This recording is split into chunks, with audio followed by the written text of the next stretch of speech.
Setelah beberapa waktu berlalu setelah pertemuan dengan Viscount Jonathan, para penduduk Valhalla yang ingin menantang Roman pun berbondong-bondong datang ke tempat Roman berada, dan salah satu dari mereka pun menggedor gerbang tempat Roman singgah sambil berteriak memanggil Roman untuk keluar dengan bertujuan untuk menantangnya, dan diketahui, dia bernama Batoria, pemegang peringkat yang ke-89. Tak berselang lama, gerbang tempat Roman singgah pun akhirnya terbuka, dan Roman dengan santainya, dia melewati Batoria dan kemudian berbicara kepada para penduduk yang ada di tempat tersebut, kalau dia akan menerima tantangan dari siapapun sampai waktu matahari terbenam. Kemudian, Roman menyuruh Batoria untuk maju melawannya, dan di sisi Batoria, dia yang melihat kesombongan dari Roman, dia yang terpancing dengan ucapannya tersebut. Dia pun mengeluarkan teknik auranya, dan kemudian melancarkan serangannya kepada Roman, dan Roman yang melihat itu, dengan santainya Roman menghindar dan melancarkan serangan balik, sehingga Batoria pun mati seketika dengan cara terpenggal, yang hal tersebut membuat Roman sangat kecewa, karena tak seperti perilakunya yang sok keras, ingin melawannya. Di sisi para penduduk, mereka yang melihat Batoria mati dengan hanya satu serangan yang dilancarkan oleh Roman, mereka pun sedikit terkejut dengan hal tersebut. Namun kalau dibandingkan dengan orang-orang biasa yang akan mundur ketika melihat pembantaian tersebut, mereka yang berasal di wilayah Valhalla akan semakin bersemangat ketika melihat lawannya benar-benar kuat. Dan karena hal tersebut, satu persatu pun maju untuk menantang Roman Dimitri. Dan salah satu dari mereka yang menggunakan shuriken untuk menyerang Roman, dia pun berharap kalau serangannya tersebut bisa mengenai Roman Dimitri. Tetapi dengan cepat, Roman pun menghalau serangan tersebut dengan cara menyerang balik pria tersebut, sehingga membuat tubuh pria tersebut pun terbelah dan mati seketika. Meski mereka terkejut dengan apa yang terjadi di hadapan mereka, mereka pun tanpa ragu terus menantang Roman Dimitri. Namun seperti biasa, mereka bisa dikalahkan oleh Roman dengan sangat mudah. Meskipun seberapa banyak tantangan yang datang menghampirinya, Roman bisa dengan mudah membunuh mereka dengan sekali tebasan, dan setelah beberapa waktu berlalu dalam tantangan tersebut, karena tidak ada lagi yang berani maju menantangnya kembali, Roman dengan tatapannya yang tajam, dia bertanya kepada para penduduk Valhalla, apakah tidak ada lagi yang akan maju untuk menantangnya, karena waktu masih panjang sebelum sampai ke waktu matahari tidak terlihat lagi. Dan karena tak ada lagi yang berani menantangnya, Roman pun kembali ke tempat ia beristirahat, dan sebelum meninggalkan tempat tersebut, Roman berkata kepada para penduduk, karena masih ada waktu sehari lagi sebelum pre-festival dilaksanakan, mereka bisa menantang lagi sampai waktunya itu benar-benar habis. Kabar mengenai peristiwa tersebut pun tersebar dengan sangat cepat, dengan di antara para penduduk Valhalla bertanya-tanya, apakah kesempatan untuk mereka sudah berakhir? Karena dilihat yang menantang Roman di pagi tadi, pria tersebut berkata kalau semua orang yang menantang Roman berakhir terpenggal, dan salah satu dari mereka pun tak menyangka, kalau Roman benar-benar kuat, kemudian bertanya-tanya, di mana dan sedang apa peringkat Valhalla meski sudah tahu tentang kejadian tersebut, dan temannya pun berkata kalau ada satu pemegang peringkat yang bernama Batoria menantang Roman di pagi tadi. Namun hasilnya, dia dipenggal dengan satu serangan yang dilancarkan oleh Roman. Kemudian, penduduk yang lain berkata, kalau dia sungguh berharap kalau ada pemegang peringkat atas yang muncul untuk mengalahkan Roman. Karena dia berpendapat, kalau mereka tidak bisa membiarkan Roman mengikuti festival dengan mudahnya. Kemudian dia pun bertanya-tanya, apakah Morales akan menantang Roman? Karena dia anggap, kalau posisi Roman yang sekarang, seharusnya milik Morales yang seharusnya menjadi lawan Barbossa. Dan rekannya pun membenarkan hal tersebut, serta berkata, tidak peduli secepat dan sekuat apa Roman Dimitri, dia berpendapat kalau Roman tidak mungkin bisa mengalahkan Morales. Dan di sisi Sanchez, dia yang sedari tadi menguping pembicaraan tersebut, dengan tergesa-gesa, dia pun kembali untuk pergi menemui Morales yang dikenal sebagai gurunya itu. Hari pun sudah berganti malam, Sanchez yang menemui Morales, Di waktu tersebut, Morales yang sedang membersihkan pedang besarnya pun berkata kepada Sanchez, kalau dia pasti sudah tahu alasan kenapa dirinya ingin berduel melawan Barbosa, dan Sanchez pun menjawab, kalau Morales mempunyai hubungan buruk dengan Barbosa, mungkin jawaban Sanchez itu tidak sepenuhnya salah. Tapi di balik itu, Morales berkata kalau dia mempunyai alasan lain, dan alasannya tersebut dikarenakan Barbosa yang terdaftar dalam salah satu dari 12 pedang benua yang menjadi kebanggaan Valhalla, tidak menjunjung kehormatan sebagai pejuang, dan diketahui, kenapa Morales berkata seperti itu, karena di masa lalu, ketika ia akan melawan Barbosa, sebelum pertandingan dimulai, ia mendapatkan luka yang diakibatkan oleh racun yang telah disusupkan oleh Barbosa, sehingga, ketika duel itu dilakukan, Barbosa pun mendapatkan kemenangan yang sangat mudah, dan karena itulah, Morales sangat membenci Barbosa, karena dia tidak mempunyai secuil kebanggaan dan kehormatan sebagai pejuang. Semenjak kejadian tersebut, Morales pun menantikan duel kembali dengan Barbosa, dan di waktu tersebut, dia terus memperdalam kemampuan berpedangnya hanya untuk mengalahkan Barbosa, namun tiba-tiba muncul orang yang mengambil tempatnya.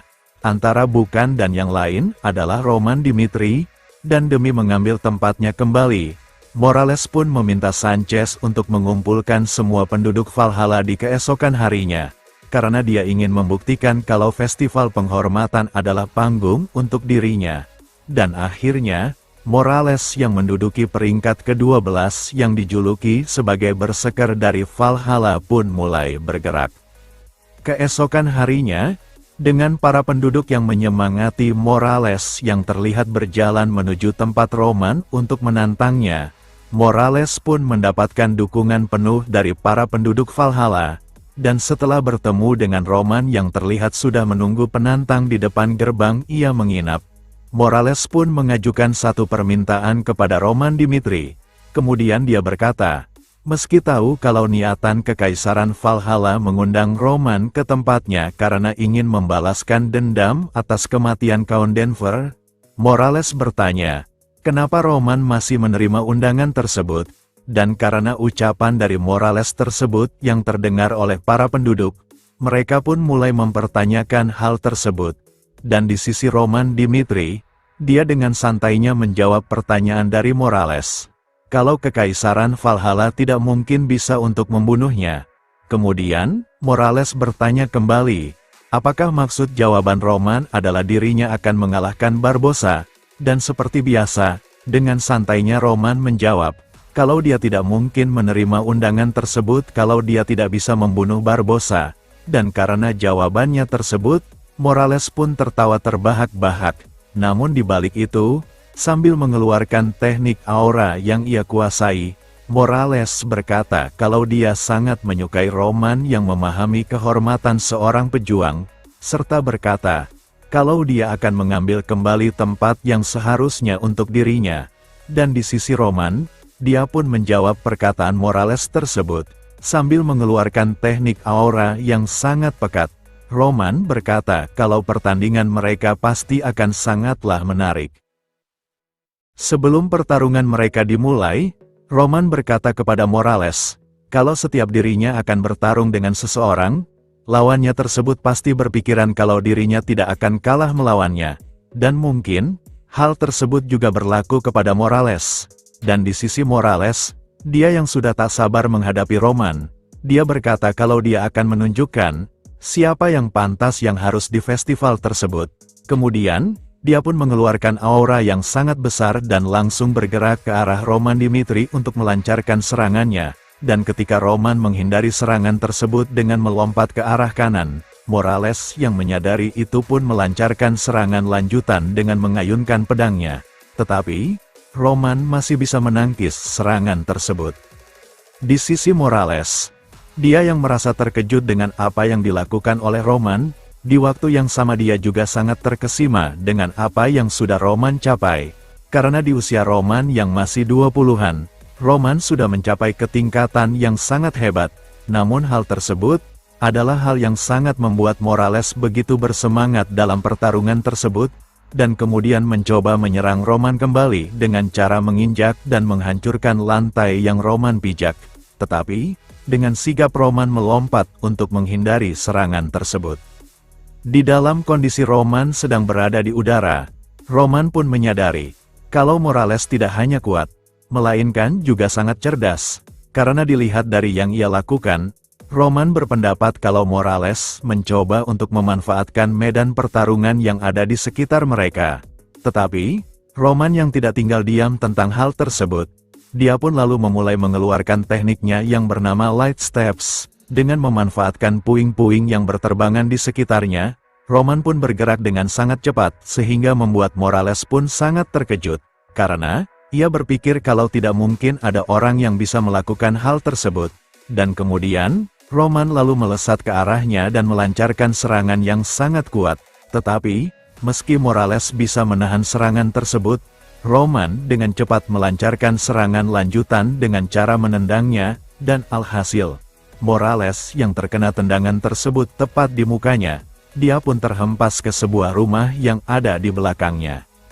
Para penduduk yang melihat Morales terhempas karena tendangan dari Roman pun terkejut, dan di sisi pertarungan mereka, ketika Roman kembali mendarat ke tanah setelah melancarkan serangan tersebut, dia pun dikejutkan dengan suara tertawa dari Morales yang berada di dalam ruangan yang hancur karena dirinya. Sambil berjalan keluar dari ruangan tersebut, Morales berkata kalau pertarungan mereka benar-benar sangatlah menyenangkan, dan dia yang tak mau menyia-nyiakan pertarungan tersebut, akhirnya mengeluarkan semua kemampuannya dan merubah tubuhnya menjadi Beastman dan mengeluarkan aura yang sangat besar dari tubuhnya. Roman yang melihat Morales mengalirkan aura dan memfokuskannya ke cakar-cakarnya tersebut, dia berpendapat kalau Morales akan memaksimalkan serangannya tersebut, dan ketika Morales melancarkan serangannya tersebut, Roman yang berhasil menghindar pun menyadari kalau pergerakan dan kecepatan reaksinya mulai bertambah. Namun meski begitu, di saat Roman terus menangkis serangan Morales tersebut, dia pun akhirnya menyerang balik dengan teknik Heavenly Demon gerakan pertama bagian kedua, yang seketika membuat Morales pun tumbang dengan serangan tersebut. Roman yang menyarungkan pedangnya setelah melancarkan serangan tersebut kepada Morales. Dia pun lalu berkata dalam hatinya, kalau dia akhirnya menyadari, apa itu semangat juang Valhalla setelah menghadapi seorang pejuang sejati seperti Morales. Sekaligus bersyukur, karena dia telah bertemu seseorang seperti Morales. Di sisi Morales, dia yang terjatuh bersujud setelah terkena serangan tersebut, dia yang menyadari kalau itu akan menjadi hari terakhirnya untuk hidupnya. Meski begitu, dia tidak merasakan penyesalan sama sekali. Kemudian, sebelum menghembuskan nafas terakhirnya, Morales berkata dengan lantang, dengan dia yang berkata, "Pejuang Valhalla, ingat baik-baik hari ini, Roman Dimitri pewaris Dimitri. Dia menerima undangan Valhalla meski dia tahu kalau itu adalah jebakan. Dia terlahir dengan mengemban kehormatan sebagai pejuang. Ini sungguh menggembirakan. Valhalla sudah kehilangan jati diri, dan menjadi era di mana mendapatkan kekuasaan lewat politik. Karena itu, kita harus menyambut kedatangan Roman Dimitri, nikmati pertunjukannya, perhatikan baik-baik, dan jangan biarkan siapapun mengganggu duelnya melawan Barbossa." Dan setelah menyampaikan perihal tersebut kepada para penduduk Valhalla, Morales yang kembali ke wujud manusianya pun akhirnya menghembuskan nafas terakhirnya dengan dibarengi dengan kalimat yang menyumpahi Barbossa, kalau dia tidak lama lagi akan bertemu dengan malaikat kematiannya. Sementara itu, di sisi Sanchez, dia yang melihat gurunya sudah tidak bernyawa, sambil meneteskan air matanya, dia pun teringat dengan perkataan Morales di beberapa waktu sebelumnya. Dan di waktu tersebut, Morales berkata kepada Sanchez, mungkin ketika dia akan melawan Barbossa keadaannya akan sangat sulit dan bisa membuatnya terbunuh dalam pertarungan tersebut. Namun meski begitu, Morales berkata kalau dia akan tetap melawan Barbossa, karena orang-orang Valhalla, para pejuang Valhalla, Morales berkata kalau dia benar-benar ingin membuat mereka semua mengingat kehormatan seorang pejuang yang sudah lama hilang. Dan sambil tersenyum, Morales pun mempertanyakan tindakannya tersebut kepada Sanchez. Apakah tindakannya tersebut benar-benar hebat? Dan setelah mengingat kejadian tersebut, Sanchez pun berkata dalam hatinya, kalau Morales, yang selalu begitu dan yang selalu bertindak sejauh itu demi keinginannya, dia pun lalu mempertanyakan, apa yang harus ia, orang yang menganggap Morales sebagai guru dan panutan lakukan. Dan setelah beberapa waktu berlalu setelah berkata seperti itu, para penduduk yang akhirnya mengetahui kebenaran kenapa Roman diundang ke Valhalla pun mulai bersorak mengeluh-eluhkan namanya, yang menandakan, kalau mereka mulai mendukung Roman Dimitri. Di sisi lain, tepatnya di tempat Marques Belfier, dia yang mendapatkan kabar mengenai duel Roman Dimitri dengan Morales yang dimenangkan oleh Roman Dimitri dari Viscount Jonathan. Dia sambil melihat keluar dari jendela ruangannya. Dia pun berkata kalau situasinya mulai sangat menarik, karena tidak disangka, kalau Roman benar-benar bisa mengalahkan Morales. Dan di sisi Viscount Jonathan, dia berkata kepada Marques Belfier, kalau dia memberikan perintah kepadanya, Viscount Jonathan berkata kalau dia akan mengusahakan segala cara untuk menggagalkan Roman Dimitri untuk memasuki panggung utama dalam festival tersebut. Namun, Marques Belfier berkata kalau itu tidak perlu, karena Morales yang sudah menyulut semangat orang-orang untuk mencegah siapapun yang ingin menghalangi dalam duel tersebut. Dan ketika mereka bertindak sampai membunuh Roman sebelum festival tersebut diselenggarakan, orang-orang akan curiga kepada mereka. Kemudian, Marques Belfier bertanya kepada Viscount Jonathan, sebanyak apa informasi yang ia punya tentang Barbossa, dan Viscount Jonathan pun menjawab, kalau Barbossa adalah salah satu dari 12 pedang benua yang mewakili Valhalla. Namun terlepas dari fakta tersebut, Marques Belfier berkata kepada Viscount Jonathan, kalau Barbossa adalah orang yang sangat cerdas sekaligus orang yang akan mengandalkan segala cara untuk meraih tujuannya. Dan karena hal tersebut, Marques Belfier berkata kalau mereka akan membiarkan Barbossa yang akan mengurus duel melawan Roman Dimitri. Dengan begitu, seperti sama saat melawan Morales, tidak peduli sekeras apa Roman berjuang, Marques Belfier berkata kalau Roman pasti tidak akan bisa kembali hidup-hidup. Setelah pertarungan Roman dan Morales sudah berakhir, di tempat Roman beristirahat, Sanchez pun menemui Roman Dimitri, dan karena hal tersebut, Roman yang mempersilahkannya masuk pun bertanya kepada Sanchez, apa yang membuatnya datang meski pertarungannya sudah berakhir. Dan Sanchez pun berkata kalau dia ingin meminta maaf karena telah menghina Roman Dimitri di beberapa waktu yang lalu. Kemudian Sanchez pun memberikan alasannya datang ke tempat tersebut, kalau dia hanya ingin menyampaikan wasiat terakhir tuannya. Sambil memberikan sebuah berkas kepada Roman, Sanchez berkata kepadanya, kalau tuannya Morales ingin membeberkan rahasia kotor Valhalla kepada masyarakat di panggung nanti, agar masyarakat tahu, kalau Valhalla sudah menjadi negara terburuk bagi para pejuang Valhalla.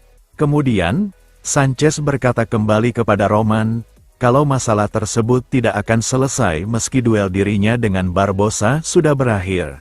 Karena meski Roman memenangkan pertarungan tersebut, Sanchez berpendapat kalau kemungkinan Roman tidak akan bisa keluar hidup-hidup.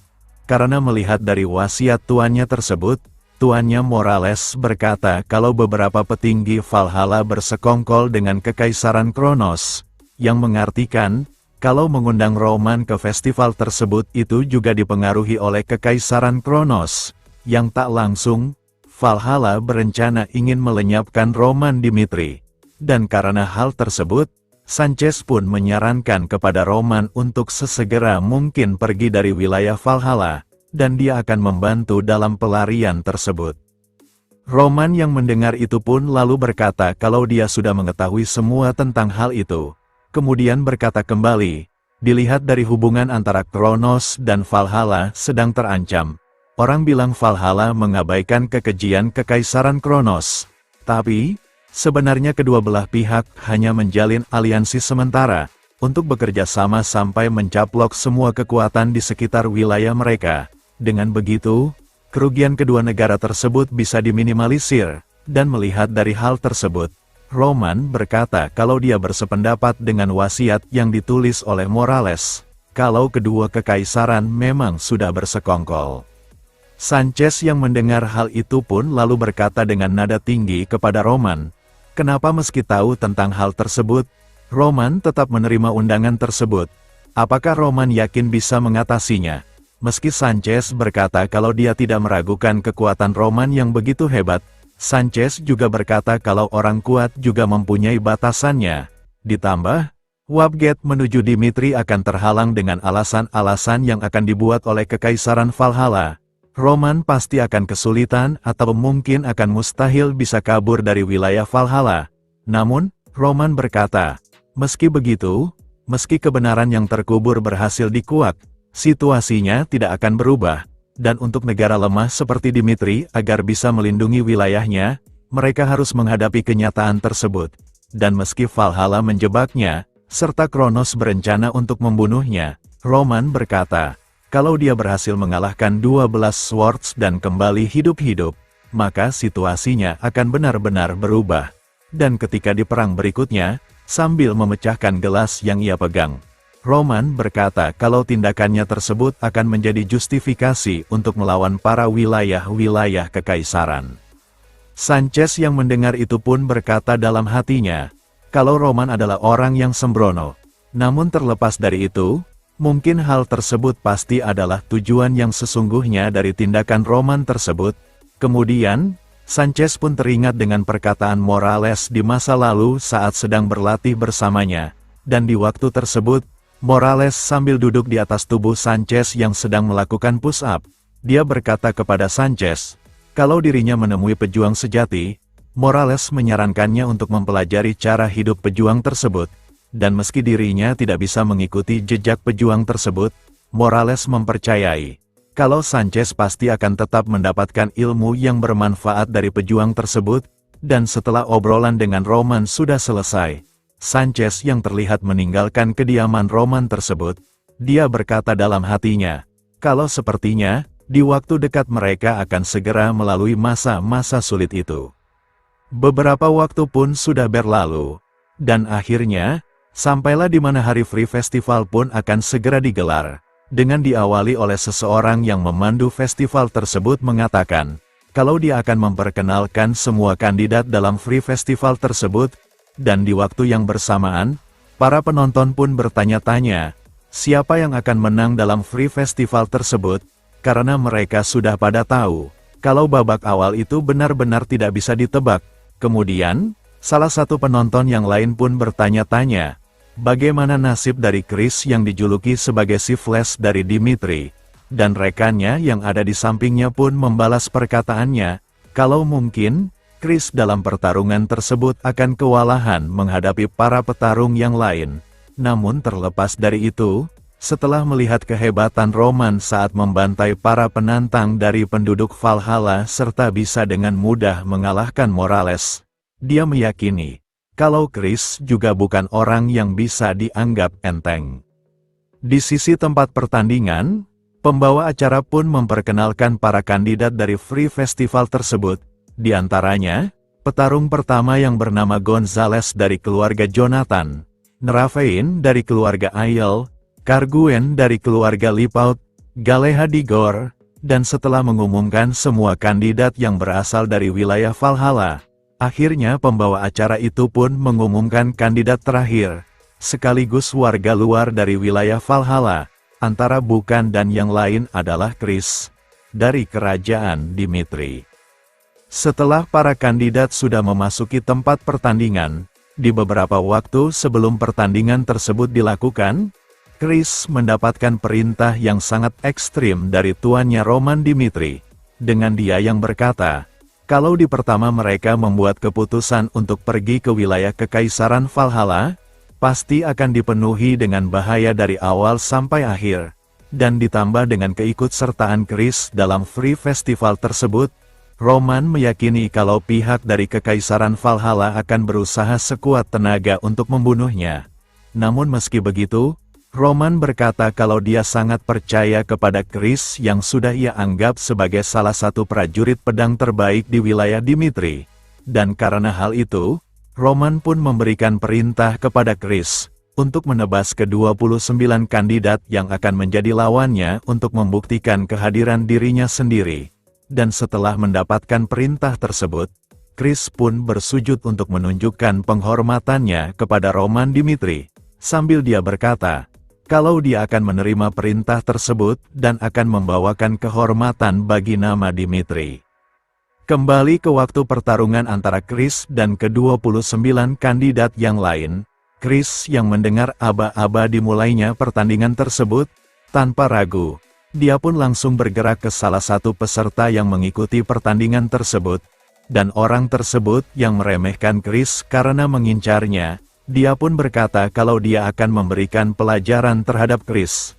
Namun, Chris dengan teknik lighting flash, dengan mudahnya berhasil memenggal kepala dari orang tersebut, dan di sisi Chris, dia yang ingin mewujudkan atau memenuhi perintah dari tuannya Roman Dimitri, dia berkata dalam hatinya, kalau dia yang harus menebas semua kandidat tersebut, dia harus meneguhkan hatinya untuk jangan ragu-ragu untuk membunuh mereka semua. Karena kalau sedikit ada keraguan, teknik yang ia gunakan seperti Extreme Swift Blade dan Lighting Flash pasti akan terpatahkan. Dan karena hal tersebut, Chris yang tanpa ragu pun menggunakan teknik tersebut dan bergerak cepat membunuh para kandidat yang ada di sekitarnya dengan sangat cepatnya. Para penonton yang melihat kengerian yang diperlihatkan oleh Chris, mereka pun mulai bersorak kegirangan dan serentak mendukung Chris dengan mengeluh-eluhkan namanya, dan di dalam pertandingan tersebut, para kandidat yang tak bisa menyaingi kecepatan dari Chris pun mulai pasrah dengan keadaan mereka.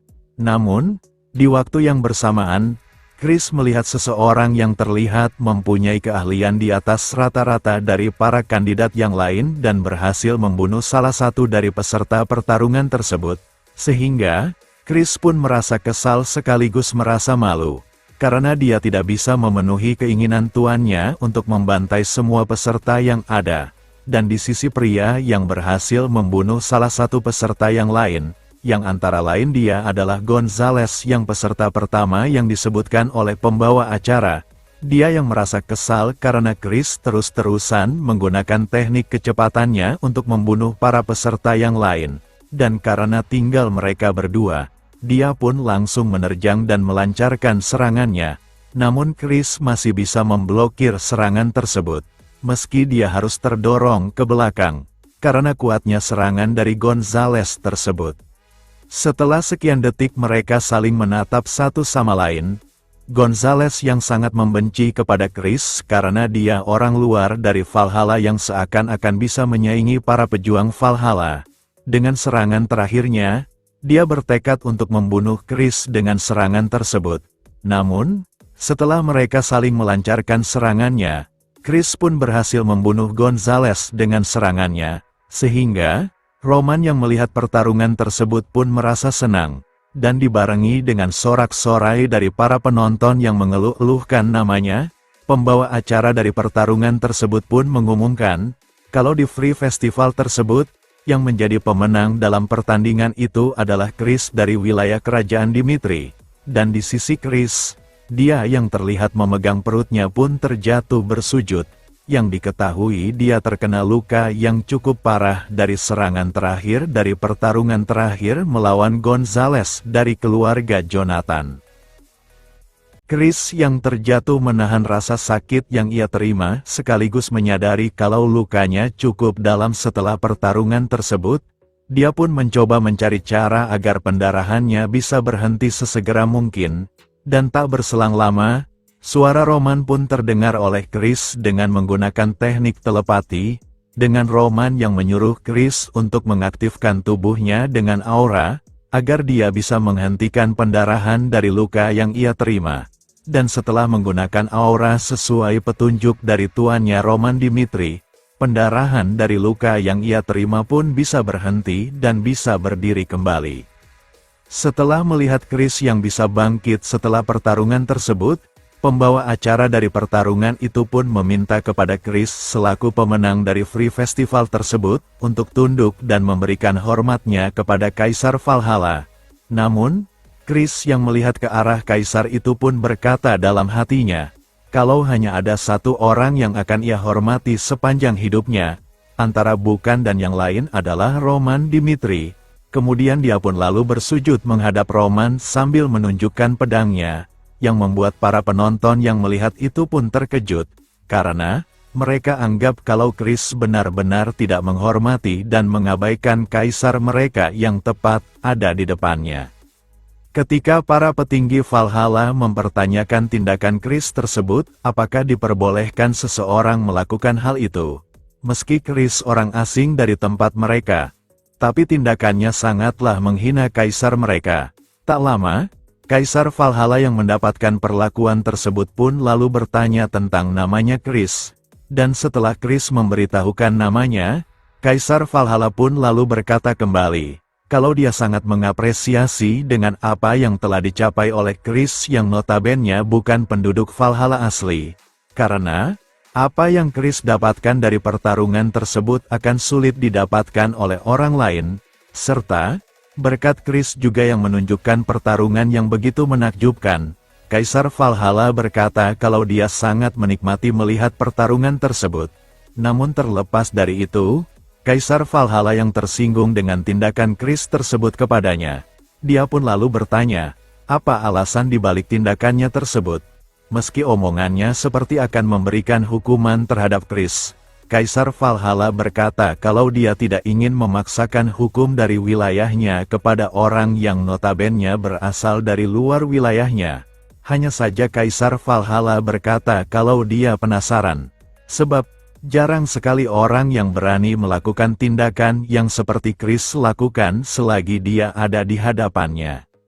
Chris yang mendapat pertanyaan tersebut pun dengan tenang dia menjawab, kalau sama seperti para pejuang Valhalla yang mempertaruhkan nyawa mereka kepada Kaisar Valhalla, dirinya juga naik ke panggung dan mempertaruhkan segalanya untuk tuannya Roman Dimitri, dan Kaisar yang mendengar itu pun mulai tertarik terhadap Chris, lalu berkata kembali, kalau Chris yang masih muda tapi sudah mendapatkan kemampuan yang dibilang sudah mumpuni sebagai seorang pejuang Valhalla, ditambah dengan kesetiaannya terhadap tuannya Roman Dimitri, Kaisar berkata kalau Chris adalah aset yang sangat berharga, dan karena hal tersebut, Kaisar Valhalla yang mencoba membujuk Chris untuk bergabung dengan Kekaisaran Valhalla pun berkata, kalau Valhalla adalah kekaisaran yang selalu menghargai talenta hebat seperti Chris, dan bagi mereka yang berpotensi, Kaisar berkata kalau tempat mereka sebagai surga bagi orang-orang tersebut.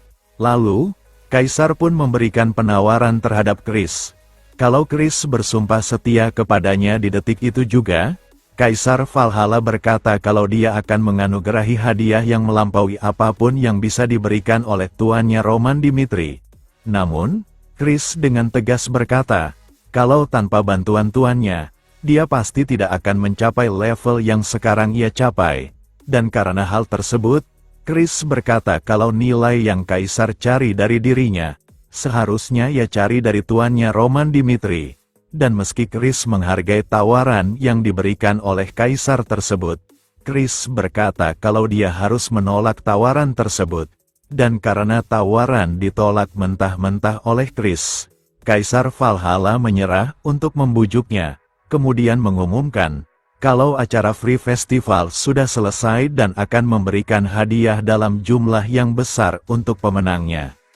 Setelah beberapa waktu berlalu, di kediaman Marques Belfier, dia yang merasa kesal dengan kemenangan dari Chris pun memberikan tamparan kepada Viscount Jonathan.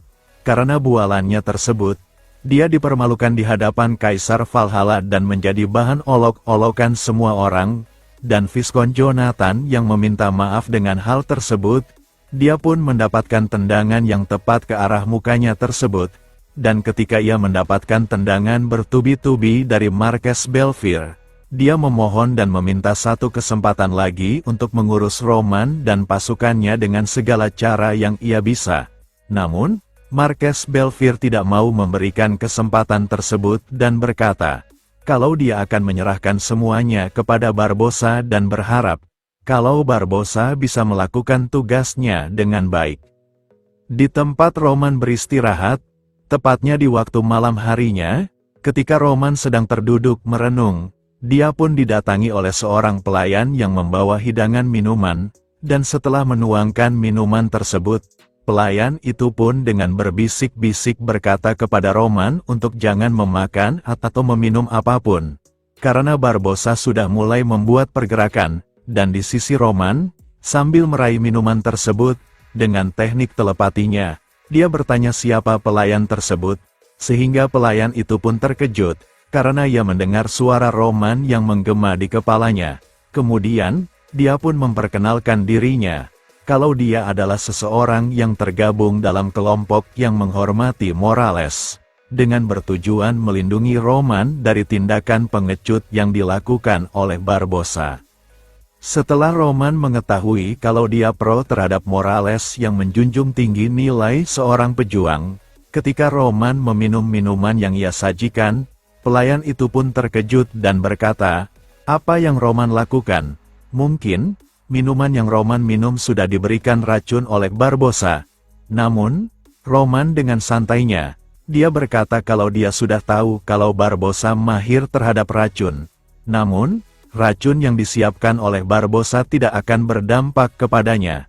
Namun terlepas dari itu, Roman berkata, jika pelayan tersebut benar-benar ingin membantunya, bisakah dirinya membuktikan keberadaan racun dengan apa yang tersisa di gelas yang baru Roman minum?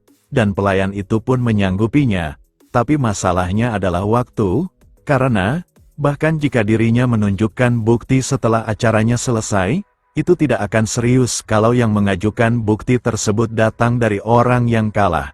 Namun, Roman menyuruhnya untuk jangan terlalu khawatir, karena, jika pelayan tersebut memberikan hasil yang Roman inginkan, Roman berjanji akan memberikan hasil yang pelayan dan kelompok yang pro terhadap Morales inginkan.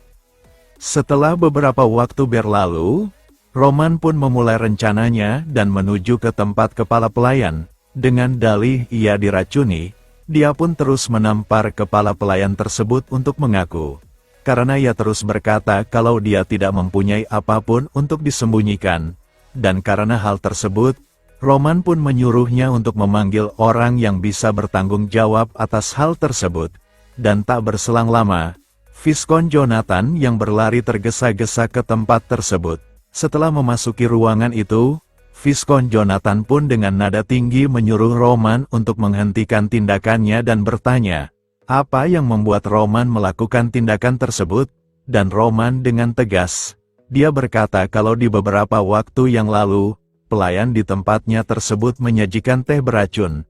Dan setelah itu, Roman berkata kalau kepala pelayan memberikan para pelayan sekantung emas seakan-akan memuji tindakan mereka.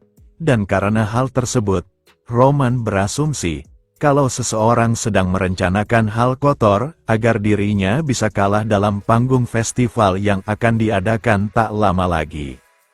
Tanpa sepengetahuan Viscount Jonathan, kalau Roman sudah tahu tentang kebusukan dari Barbossa tersebut, Viscount Jonathan yang mengira kalau tindakan Barbossa sudah diketahui oleh Roman Dimitri, dia pun mencoba menyangkalnya dengan berkata kalau itu sangatlah mustahil. Karena festival tersebut adalah panggung yang sangat suci, dan seandainya hal tersebut benar-benar terjadi, Viscount Jonathan berkata kalau dia akan mengambil tindakan dan menghukum orang tersebut dengan sangat tegas. Namun tuduhan yang dilontarkan oleh Roman sangatlah tidak masuk di akal. Dan jika Roman securiga dan setakut itu dengan apa yang telah ia alami, Viscount Jonathan menyuruhnya untuk membatalkan panggung festival tersebut dan mereka akan mencari pengganti Roman Dimitri di panggung festival tersebut. Namun, Roman berkata kalau dia tidak akan mengundurkan diri dan akan dilangsungkan sesuai dengan jadwal yang sudah ditentukan. Namun terlepas dari itu, Roman berkata kalau dia tidak ada niatan untuk membiarkan insiden tersebut berlalu begitu saja. Dan jika ditemukan racun dalam teh yang ia minum, Roman berkata kepada Viscount Jonathan, kalau Viscount Jonathan harus bertanggung jawab atas insiden tersebut. Keesokan harinya, tepatnya di kediaman Marques Belfiore, dia yang sudah tahu tentang kabar Roman mengamuk dan mengetahui kalau dia sudah diracuni, dia pun lalu bertanya kepada Barbossa, apakah akan baik-baik saja setelah Roman mengetahui kejadian tersebut, dan Barbossa dengan tenang berkata kepada Marques Belfiore, apakah Marques Belfiore tahu alasan kenapa dirinya menyukai racun yang selalu ia gunakan? Racun tersebut cara kerjanya berbeda dengan racun pada umumnya, karena ketika racun itu telah memasuki tubuh seseorang, racun tersebut hanya memiliki efek yang begitu ringan. Tapi seiring dengan berjalannya waktu, racun tersebut akan mengganggu mana dari orang tersebut dan membuatnya menjadi pucat. Dan karena hal tersebut, Barbossa pun berpikiran, kalau di detik itu, Roman pasti sangat percaya diri karena tidak mendapatkan efek dari racun yang ia konsumsi. Dan di sisi Marques Belfiore, dia yang mendengar perkataan dari Barbossa pun tersenyum senang. Karena ia pikir, kalau Barbossa adalah orang yang sangat hebat, sekaligus anjing yang sangat setia dari Progressive Faction, yang ideal untuk membawa final menjadi semakin hidup. Di suatu tempat, tepatnya di salah satu bar, terlihat beberapa orang sedang membicarakan sebuah rumor, dengan salah satu dari mereka berkata kepada temannya untuk jangan terlalu berharap terhadap festival yang akan diadakan besok harinya. Dan setelah temannya bertanya apa maksud dari perkataannya tersebut, pria itu berkata kembali, kalau dia kebetulan mendengar dari beberapa pelayan partner bisnisnya, mereka bilang kalau terjadi keributan di penginapan Roman karena insiden keracunan.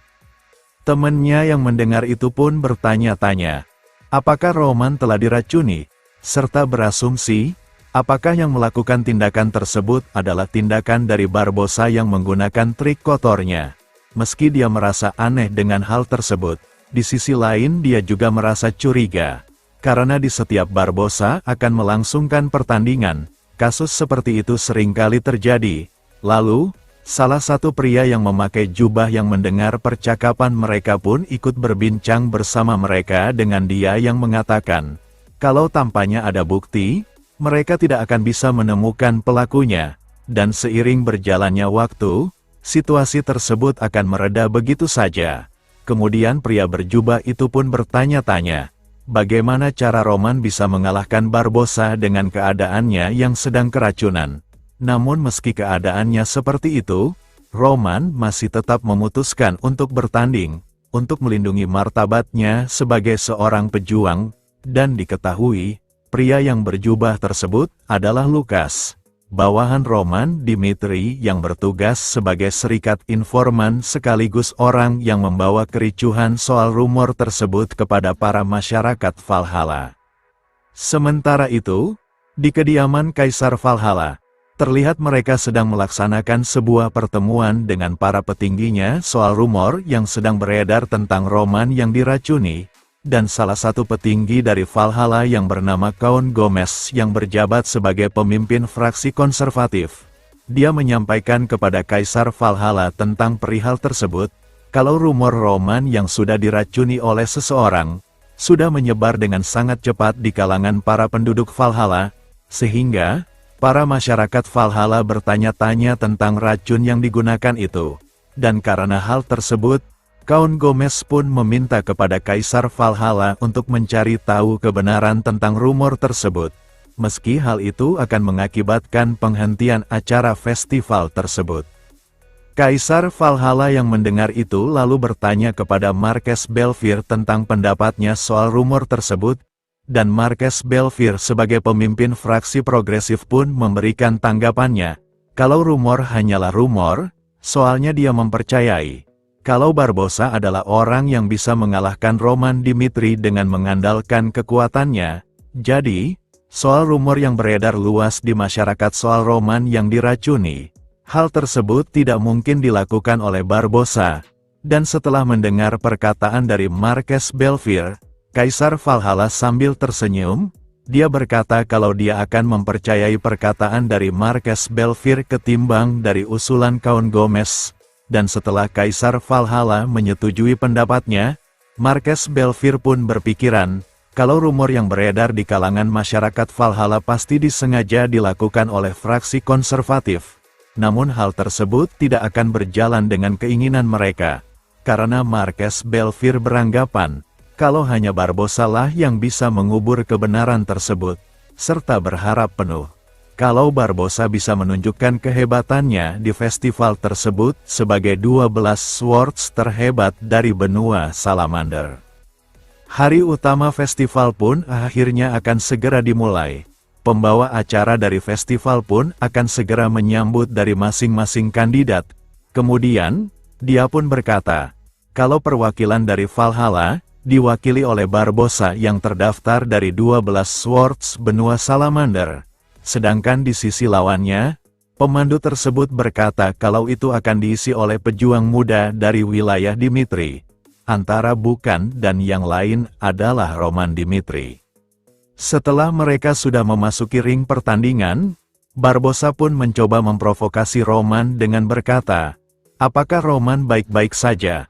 Karena, racun yang berada di dalam tubuh Roman tersebut akan segera terasa efeknya seiring berjalannya waktu, dan di sisi Roman, sambil mencabut pedangnya Roman berkata, saat dirinya mempelajari dunia yang baru Yahudi untuk pertama kalinya, Roman berkata kalau dia penasaran soal orang-orang terkuat yang dijuluki sebagai 12 swords benua tersebut, dan di detik itu, Roman berkata kembali, kalau dia akan memutuskan bahwa sudah saatnya dia akan menantang mereka.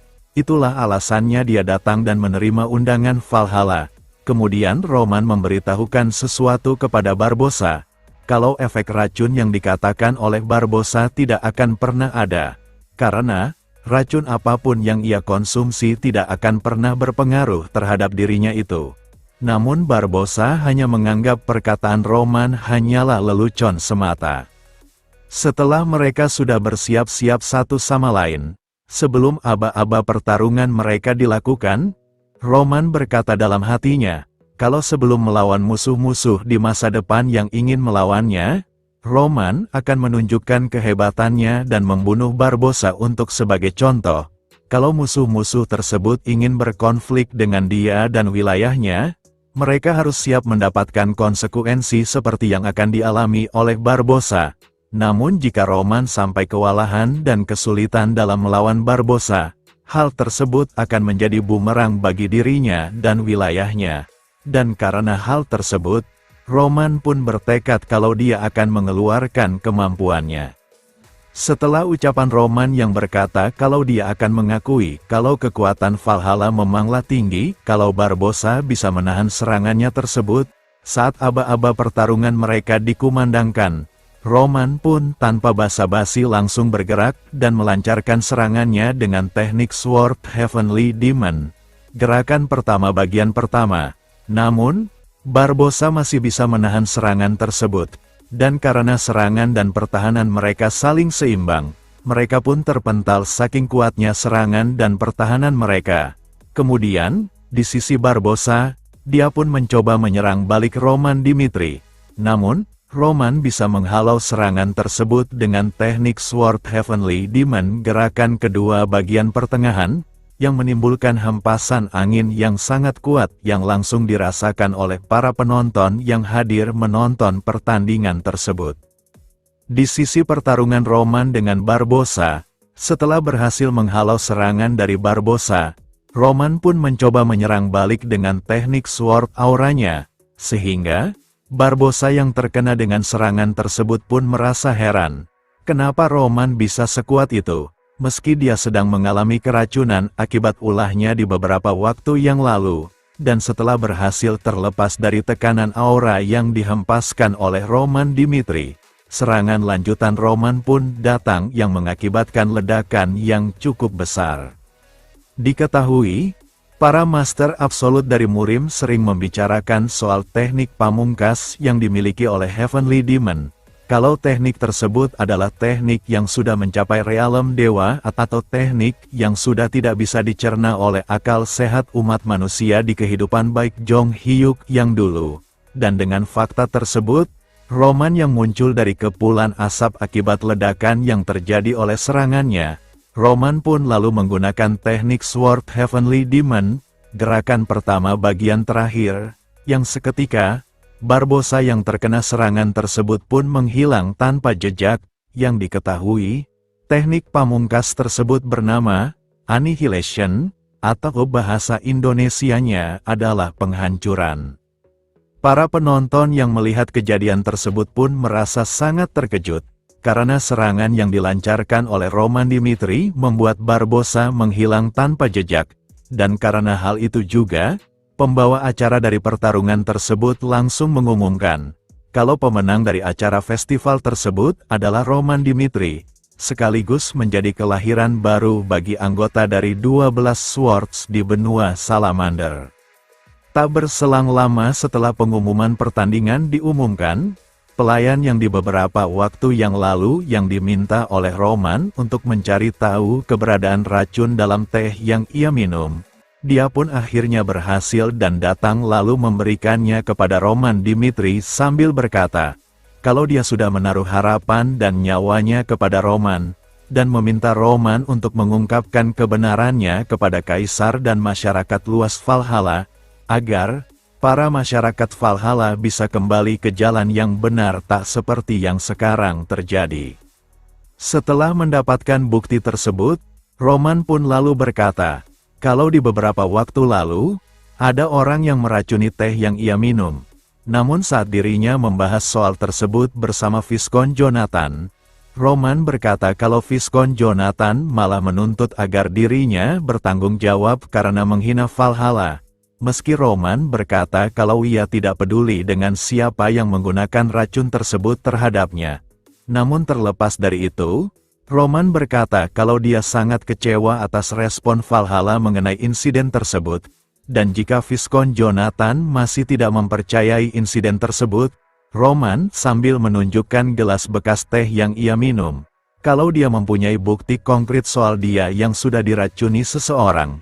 Sehingga para penonton yang melihat itu pun akhirnya mengetahui kebenaran tersebut, karena dilihat dari cangkir teh yang dipegang oleh Roman berubah menjadi hitam. Hal tersebut menandakan kalau teh tersebut benar-benar sudah dicampuri racun.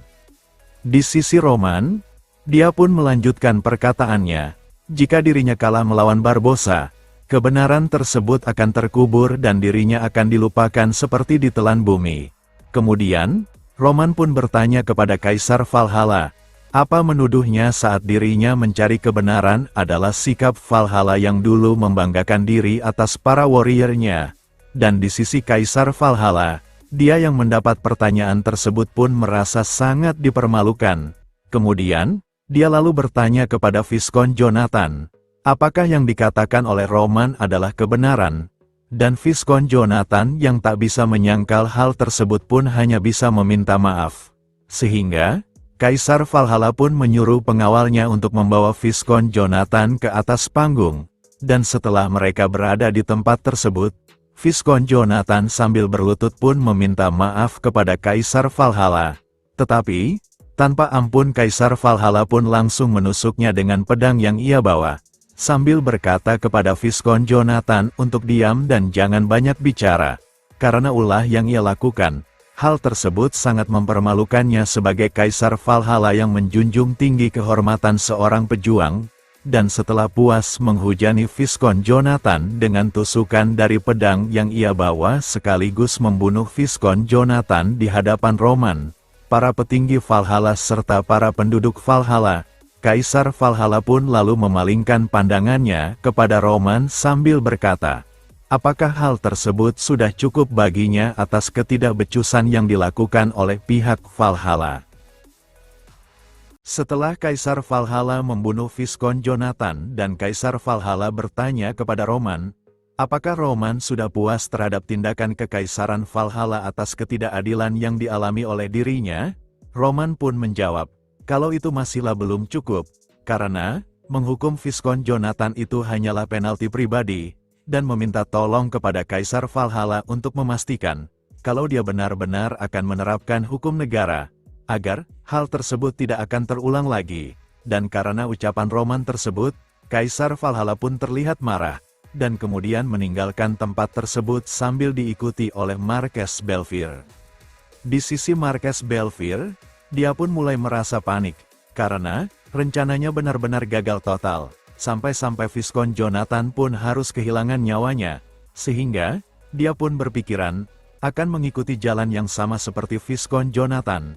Lalu, di sisi Kaisar Valhalla, dia pun lalu bertanya pendapat kepada Marques Belfier tentang Roman Dimitri, dan Marques Belfier pun menjawab, kalau Roman adalah orang yang cukup kuat, karena Roman bisa mengalahkan Barbossa yang tergabung dalam 12 Sword benua Salamander dengan sangat mudahnya, sehingga dia berpikiran, kalau Roman adalah orang yang sangat berbahaya.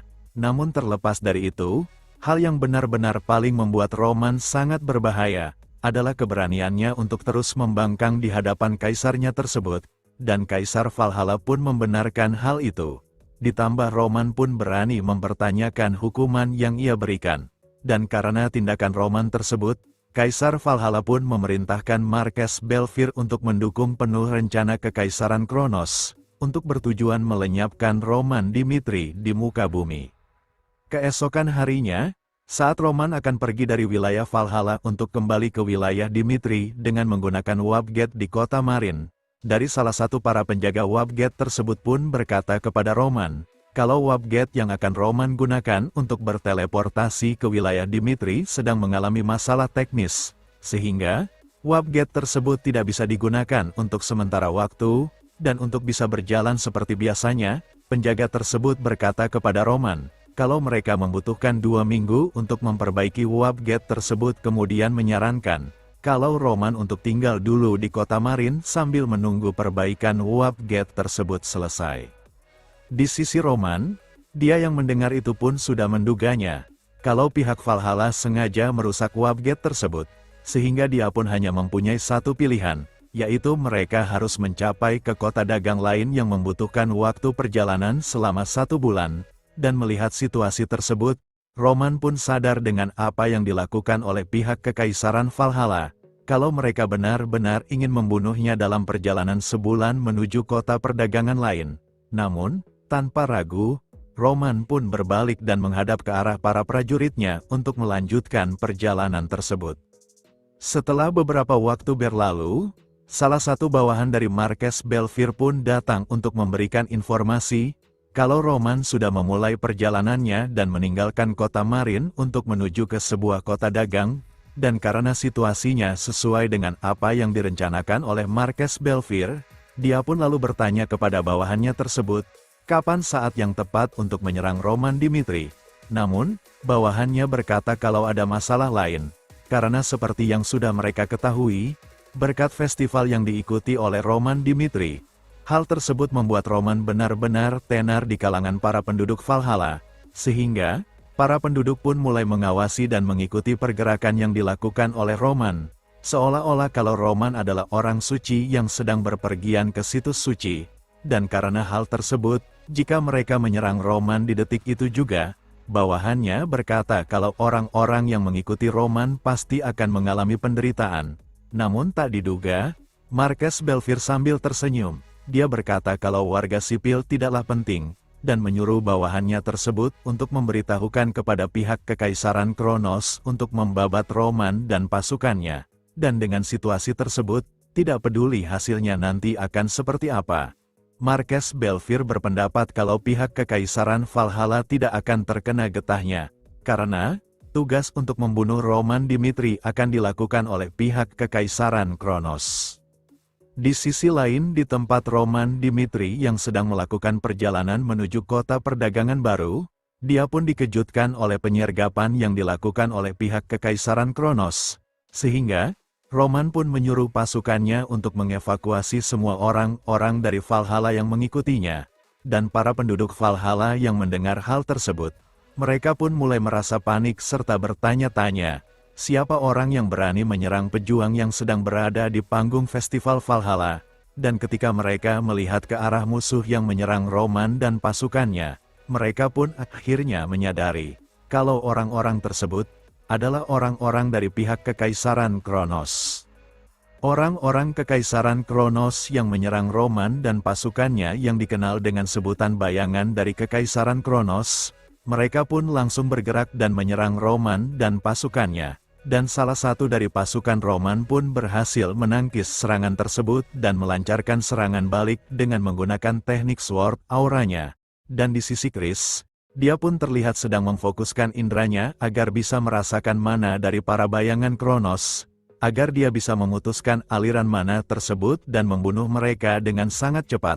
Dan di sisi Roman Dimitri, setelah dia memberikan perintah kepada Vulkan dan Puki untuk membunuh para bayangan Kekaisaran Kronos, mereka dengan beringas pun langsung bergerak dan membunuh para bayangan Kekaisaran Kronos dengan sangat cepat.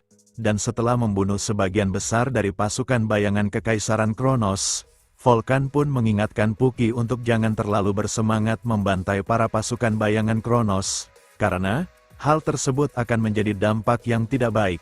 Dan di sisi para bayangan Kekaisaran Kronos, mereka yang melihat rekan-rekannya dibantai oleh pasukan Roman Dimitri, salah satu dari mereka pun berkata kepada Roman dan pasukannya untuk jangan terlalu sombong dengan apa yang sudah mereka lakukan.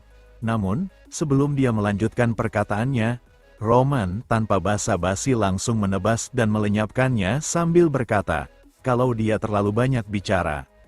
Setelah pertarungan tersebut selesai, Roman pun bertanya kepada salah satu bawahannya yang tergabung ke dalam kelompok informan yang dipimpin oleh Lukas, apakah dia sudah merekam pertarungan tersebut, dan bawahannya pun berkata, kalau dia sudah berhasil merekam semua kejadian tersebut dengan menggunakan Magic Video Recorder.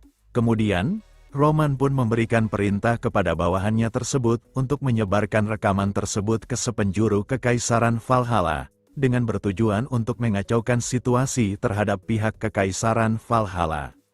Setelah rekaman tersebut dikirimkan kepada Lukas yang berada di kota Marin, Lukas pun mulai menyebarkan rekaman tersebut kepada para penduduk Valhalla, dan para penduduk Valhalla yang melihat kejadian tersebut pun mulai merasa marah. Dan setelah beberapa saat, Lukas yang terlihat sedang berorientasi di depan para penduduk Valhalla dengan menyampaikan, kalau Roman yang mendemonstrasikan harga diri Valhalla secara langsung dan terbunuh di tanah mereka. Lukas yang menyamar menjadi penduduk Valhalla pun mempertanyakan kepada para penduduk Valhalla, bagaimana bisa mereka mengucapkan harga diri seorang warrior ke depannya. Dan karena hal tersebut, Lukas pun menghasut dan mengajak para penduduk Valhalla untuk menyuarakan tentang kejadian tersebut ke pihak keluarga Kekaisaran. Suara para penduduk meningkat seperti demam, mencapai keluarga kerajaan Valhalla. Keluarga kerajaan mengekspresikan amarah terhadap serangan Kekaisaran Kronos, dan mendeklarasikan niatan mereka untuk membongkar motifnya, tapi tidak mengambil tindakan lebih lanjut. Keluarga kerajaan, dengan alasan kehati-hatian, menemukan alasan untuk tidak mengirimkan prajurit. Sementara, prajurit pribadi Roman menahan serangan tanpa henti dari para bayangan.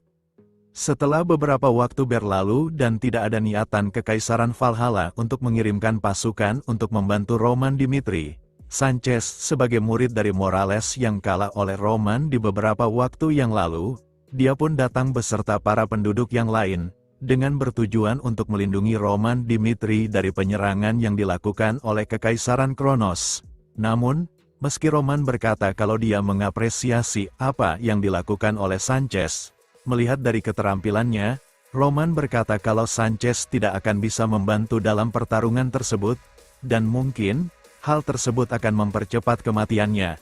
Namun, karena kondisinya mulai memburuk karena datangnya kembali pasukan Kekaisaran Kronos, Roman pun tidak bisa menyuruh Sanchez untuk kembali. Dan di sisi Sanchez, dia yang tak mengerti dengan apa yang dikatakan oleh Roman pun bertanya apa maksud perkataannya tersebut. Dan tak lama, pasukan bayangan dari Kekaisaran Kronos pun datang. Dan Sanchez yang melihat mereka pun mulai bersiap-siap untuk melakukan pertarungan. Dengan bertujuan untuk mewakili Valhalla sebagai seorang pejuang, Sanchez pun bertekad kalau dia harus melindungi Roman Dimitri. Dan dengan percaya dirinya, dia yang mengira kalau unit yang ia bentuk dengan terdirinya dari beberapa Swordman Aura, dia mengira kalau dia dan unitnya bisa mengalahkan para bayangan dari Kekaisaran Kronos. Tetapi, setelah melakukan serangan terhadap salah satu pasukan bayangan Kekaisaran Kronos dan dihindari dengan teknik yang bernama Blink, Sanchez pun akhirnya menyadari kalau musuh yang mereka lawan bukanlah pasukan bayangan, melainkan makhluk yang lebih tinggi dibandingkan dengan pasukan bayangan yang dikenal dengan sebutan Demon of the Abyss. Setelah tahu identitas musuh yang ia hadapi, Sanchez pun memberikan perintah kepada unitnya untuk membentuk formasi pertahanan, dan di sisi pasukan bayangan Kekaisaran Kronos, dia pun mencoba menyerang Sanchez dengan teknik Dark Lighting, yang seketika, lesatan petir dengan aura pekat yang sangat kuat pun menghujani Sanchez dari atas langit. Namun tak diduga, Roman dengan sigap datang dan menghalau serangan tersebut dengan teknik barirnya, dan ketika Roman menyuruh Sanchez untuk sesegera mungkin mundur dari pertarungan tersebut, beberapa pasukan bayangan Kekaisaran Kronos pun datang dan dengan serentak menyerang kembali Roman Dimitri dengan teknik Dark Flame. Tetapi, Roman masih bisa menahan serangan tersebut dengan teknik bariernya. Setelah berhasil menghalau setiap serangan yang dilancarkan oleh para bayangan Kekaisaran Kronos, Roman dengan cepat menyerang balik para pasukan bayangan tersebut, yang seketika, mereka pun mati dengan keadaan badannya yang terbelah. Kemudian, tanpa diduga, serangan lanjutan pun datang, dengan mencoba mengurung Roman dengan teknik entanjel. Tetapi sebelum akar-akar itu melilit tubuhnya, Roman memotong akar-akar tersebut dengan sangat cepat, sehingga membuat para bayangan pun mulai merasa panik. Salah satu pasukan bayangan Kekaisaran Kronos pun mencoba menyerang Roman dari arah belakang. Dengan teknik Dark Arrow-nya, dia berharap kalau serangannya tersebut bisa mengenai Roman Dimitri. Namun ketika serangan tersebut sampai dan menimbulkan ledakan yang sangat besar, mereka pun merasa panik, karena serangan tersebut tidak berdampak kepada Roman Dimitri. Dan ketika mereka akan melancarkan serangan lanjutan, Roman dengan cepat bergerak dan langsung memenggal mereka berdua.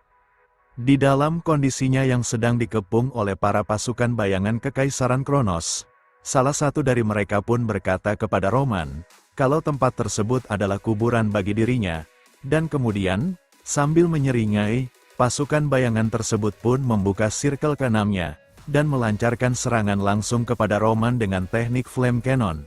Namun tanpa diduga, di balik hembusan api yang sangat kuat itu, Roman dengan santainya berkata kepada pasukan bayangan tersebut, apakah dirinya mempunyai keyakinan yang begitu besar bisa membunuhnya, sehingga berani mengungkapkan dirinya sebagai Black Mage.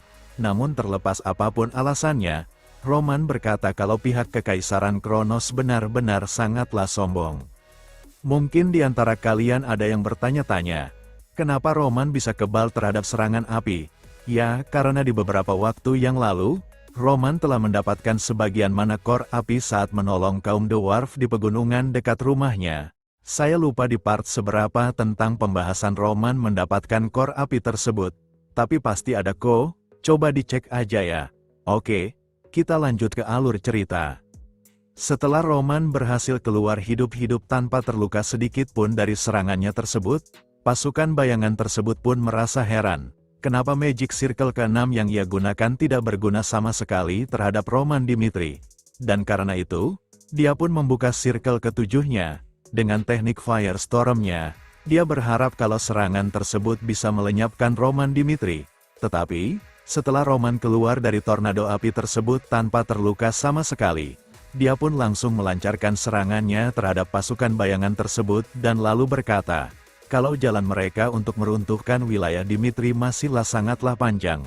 Namun jika Kekaisaran Kronos ingin membunuhnya, di kondisi sekaranglah waktu terbaik bagi Kekaisaran Kronos. Dan setelah mengatakan hal tersebut, Roman pun langsung membunuh pasukan bayangan tersebut tanpa ampun. Setelah pertempuran mereka selesai, Chris pun datang menghadap Roman untuk menyampaikan, kalau meski kerugian mereka tidaklah besar, hampir setengah dari warrior Valhalla telah tewas, dan setelah mendapatkan informasi tersebut, Roman pun memerintahkan Chris untuk mengumpulkan semua tubuh dari warrior yang telah gugur itu dan melakukan kremasi terhadap mereka semua. Dan setelah itu, Roman berkata kalau mereka akan langsung pergi melanjutkan perjalanannya menuju kota perdagangan baru. Namun tak diduga, salah satu bawahannya pun datang dan meminta Roman untuk melihat salah satu mayat dari pasukan bayangan Kekaisaran Kronos. Setelah bawahannya tersebut berkata, Kalau mayat yang ia lihat sangat mirip dengan Master Menara Phoenix sebelumnya, Roman pun teringat dengan perbincangan yang dulu ia lakukan bersama Felix. Di waktu itu, Felix berkata, "Tuan Burning, seseorang harus memiliki afinitas yang intens dengan api. Guruku pernah mengalami kebakaran yang mengerikan saat masih anak-anak, dan itulah cara mereka mendapatkan afinitas mereka dengan api." Sebagai bukti, separuh dari wajah guruku yang tertutup sepenuhnya dipenuhi oleh luka bakar. Bertahun-tahun yang lalu, ada kasus menghilangnya para mage secara berturut-turut. Masalah ini tidak hanya menimpa Phoenix tetapi juga sepenjuru benua. Selagi semakin banyak mage menghilang, hubungan antar kasus disarankan. Namun, tanpa bukti yang jelas, kasus menghilangnya para mage itu perlahan terlupakan. Di sisi Roman, dia yang melihat ke arah mayat tersebut, dia pun berkata dalam hatinya, kalau luka bakar yang menutupi separuh wajah dari mayat tersebut mungkin saja suatu kebetulan. Tetapi, ketika berhadapan dengannya yang menggunakan magic system yang sangat mirip dengan para mage Menara Phoenix, serta dasar mananya yang berakar dari fire attribute, Roman beranggapan kalau apa yang dikatakan bawahannya tersebut adalah memang benar adanya, sekaligus Roman pun bertanya-tanya, bagaimana bisa seseorang sekaliber Tower Lord bisa terjatuh ke dalam bayangan? Apakah mungkin ada black magic yang terlibat yang bisa menggunakan teknik semacam bentuk penaklukan paksa yang tidak ia ketahui?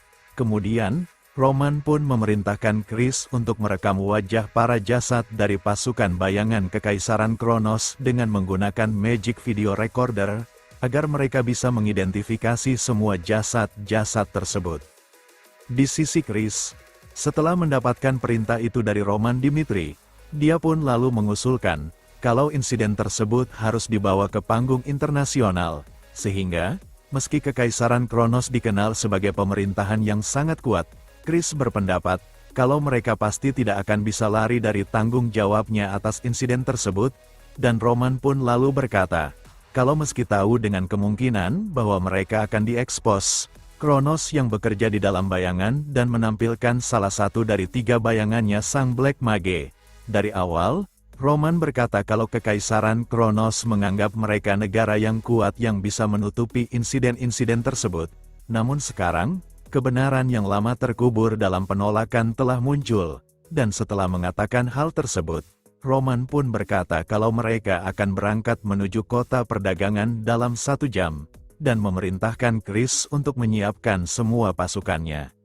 Setelah beberapa waktu berlalu, di malam harinya, Sanchez dan rekannya yang lain pun datang menghadap meminta kepada Roman untuk mengajari mereka cara untuk menghadapi para pasukan bayangan Kekaisaran Kronos. Dan Roman yang terlihat sedang duduk di kayu pohon besar sambil ditemani dengan api unggun yang ada di depannya, dia pun mengabulkan permintaan tersebut, dengan melalui Chris yang akan mengajari mereka. Roman berkata kalau dia akan mengajari mereka metode apa yang bisa melawan pasukan bayangan Kekaisaran Kronos. Tetapi terlepas dari itu, Sanchez yang mendapatkan ajaran tersebut dengan sangat mudahnya dari Roman Dimitri. Dia pun bertanya, apakah Roman benar-benar akan mengajari mereka lewat Chris yang menjadi perantaranya? Dan Roman pun berkata, kalau para warrior Valhalla yang telah membuktikan tekad mereka dalam pertarungan di beberapa waktu yang lalu. Sambil tersenyum, Roman berkata kembali, kalau Sanchez dan yang lainnya berhak mendapatkan ajaran yang akan Roman ajarkan. Sehingga, Sanchez pun terlihat sangat terharu dengan ucapan Roman tersebut, dan membungkuk sambil mengucapkan, terima kasih. Keesokan harinya, Sanchez dan rekan-rekannya pun mulai mendengarkan ajaran yang disampaikan oleh Chris. Kalau ada 2 metode yang bisa memanfaatkan kelemahan para pasukan bayangan, diantaranya yang pertama, mereka harus bisa menyerang para bayangan di saat tubuh mereka sedang dibangun ulang. Dan yang kedua, mereka harus bisa memahami mana flow dan memutus hubungan antara tubuh para bayangan. Dan setelah mendengar kedua metode tersebut, Sanchez pun berkata kepada Chris, kalau dia yang sebagai 3-star Aura Swordman, tidaklah mudah baginya untuk membaca mana flow. Kemudian bertanya, apakah pasukan Dimitri mempunyai metode yang lain? Dan di sisi rekan-rekan dari Sanchez, mereka yang mendengar metode tersebut pun bertanya-tanya, apakah mereka bisa menguasai teknik tersebut dalam waktu yang sangat singkat, sehingga Chris yang melihat ekspresi dari mereka pun mulai menghela nafas. Kalau mungkin pengajaran yang akan ia lakukan akan sangat merepotkan. Setelah beberapa saat, dan mereka akhirnya sampai ke kota perdagangan yang bernama Kota Vulture, Roman pun disambut oleh seseorang yang bernama Rodriguez, yang tergabung ke dalam unit Nokia sebagai pemimpin dari unit tersebut, dan berkata kalau dia akan memandu Roman di detik itu juga, dan diketahui, dia adalah orang terkuat ketujuh di wilayah Valhalla. Di sisi Roman, dia dengan tegas berkata kepada Rodriguez untuk jangan sok basa-basi, serta dia juga berkata kalau dia tidak butuh bantuan dari Rodriguez, yang sudah pasti kalau mereka adalah kiriman dari Kekaisaran Valhalla, dan karena hal tersebut, Roman berkata kembali kepada Rodriguez untuk pergi dan jangan ikut campur dengan urusannya, jika dirinya tidak mau mendapatkan konsekuensi yang akan ia dapatkan. Dan Rodriguez, dia yang mendengar itu pun berkata, kalau Roman adalah orang yang begitu berani, kemudian berkata kembali kepada Roman untuk menetap di kota sejenak dan jangan membuat tensi di situasi mereka menjadi tinggi. Karena satu-satunya cara Roman bisa keluar dari wilayah Valhalla dengan hidup-hidup, Roman harus memberinya alasan untuk melindunginya. Namun, Roman dengan tegas berkata, kalau Rodriguez terlalu salah kaprah dengan apa yang ia ucapkan. Karena, Roman berkata kalau Rodriguez tidak akan bisa membunuhnya, dan jika dirinya berhasil kembali ke wilayah Dimitri, maka Kekaisaran Valhalla akan mendapatkan hukuman yang setimpal. Jadi, jika Kekaisaran Valhalla ingin membunuhnya, Roman berkata untuk melakukannya selayaknya seorang pria, dan jangan mengandalkan trik kotor seperti seorang pengecut. Dan karena tawarannya ditelan mentah-mentah oleh Roman Dimitri, Rodriguez pun meninggalkan Roman dan pasukannya, sambil berkata kepada Roman, sampai kapankah Roman bisa membangkang atas perintah yang diberikan oleh Kekaisaran Valhalla, serta berkata kembali, kalau mereka tidak akan lama lagi akan bertemu kembali. Setelah beberapa saat, Roman dan para pasukannya pun langsung ke tempat Gatewap dari kota tersebut dengan bertujuan untuk kembali ke wilayah Dimitri. Namun, seperti biasanya, penjaga dari gerbang Wap tersebut mencoba menahan Roman dengan memberikan alasan, kalau Wap Gate tersebut tidak bisa digunakan, dikarenakan pasukan bayangan Kekaisaran Kronos sudah menyusup ke tempat mereka. Maka pihak Kekaisaran Valhalla telah mendeklarasikan situasi gawat darurat dan menutup semua Wap Gate yang ada. Dan jika Roman masih bersikeras ingin kembali ke wilayah Dimitri, penjaga tersebut berkata, kalau satu-satunya cara Roman bisa kembali adalah melintasi wilayah Paulo. Setelah beberapa saat, Roman pun menyewa sebuah penginapan, dan di waktu serta di tempat tersebut, Sanchez yang mengetahui apa yang terjadi, dia pun dengan nada tinggi berkata, kalau semua yang terjadi adalah sebuah jebakan, kalau mereka, pihak Kekaisaran Valhalla sengaja menunda kepulangan Roman dan menunggu saat di mana Roman melintasi perbatasan untuk membunuhnya, dan di sisi Roman, dia pun berkata kalau dia sudah tahu tentang hal tersebut, kalau begitu dia melewati perbatasan, maka pasukan Kronos dan Valhalla akan bekerja sama untuk membunuhnya. Kemudian, Sanchez pun bertanya, apakah Roman masih akan melintasi perbatasan meski tahu akan hal tersebut? Dan Roman pun menjawab, dengan mengatakan, Sanchez, Valhalla itu sudah korup, negara ini sudah melupakan masa kejayaannya, dan malah memilih kekayaan semu. Setidaknya dari pemantauanku, negara ini sudah tidak layak disebut sebagai negara para pejuang, bekerja sama dengan mereka sama saja kita tunduk pada mereka. Itulah kenapa aku mau mengambil resikonya. Sanchez yang mendengar itu pun lalu berkata, kalau dia akan mengikuti Roman dan mengabdi kepada Roman. Tetapi, Roman berkata kalau dia tidak mengizinkannya dan menyuruh Sanchez untuk tinggal di Valhalla. Karena, begitu Sanchez melintasi perbatasan Valhalla bersamanya, maka Sanchez akan menjadi saksi kehancuran Valhalla, dan semua yang terlibat akan berusaha menghapus semua bukti tersebut. Maka dari itu, Roman meminta Sanchez untuk pergi ke wilayah selatan Valhalla dan menemui Duke Vieto yang hidup menyendiri di wilayah tersebut, serta memintanya untuk mengumpulkan orang-orang sepertinya dan membangun kekuatan untuk melawan Kekaisaran Valhalla, dan dengan cara itulah, Sanchez bisa meluruskan negaranya yang sudah korup tersebut, dan dimulai di detik itu, Roman berkata kalau semua peristiwa yang akan terjadi, akan menjadi tanggungan keluarga Dimitri. Keesokan harinya, Roman yang memulai perjalanannya kembali. Dia pun dihadang oleh Rodriguez dan pasukannya, dan dengan santainya, setelah bertanya apakah Roman bisa tidur dengan nyenyak, dan memastikan janjinya di beberapa waktu yang lalu kalau dia akan bertemu dengan Roman tidak lama lagi. Rodriguez pun menyayangkan dengan pilihan yang diambil oleh Roman Dimitri. Seandainya Roman bersumpah setia kepada pihak Kekaisaran Valhalla, Roman bisa menikmati kekayaan dan kehormatan.